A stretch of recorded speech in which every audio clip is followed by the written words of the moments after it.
আসসালামু আলাইকুম ওয়া রাহমাতুল্লাহি ওয়া বারাকাতুহু।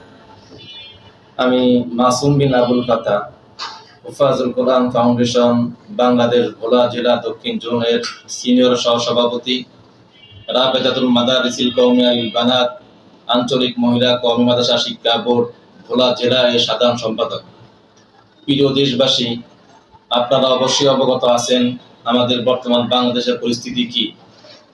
আমি এই পরিস্থিতিতে সমগ্র বাংলাদেশ, বিশেষভাবে আমাদের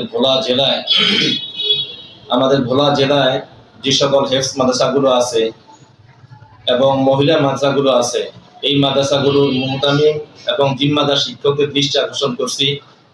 আপনাদেরকে হুফাজুল কোরআন ফাউন্ডেশন বাংলাদেশ ভোলা জেলা দক্ষিণ জোনের পক্ষ থেকে এবং আঞ্চলিক মহিলা কওমি মাদ্রাসা শিক্ষা বোর্ড ভোলা জেলার পক্ষ থেকে বিশেষভাবে অনুরোধ করা যাইতেছে যে দেশের এই ক্লান্তি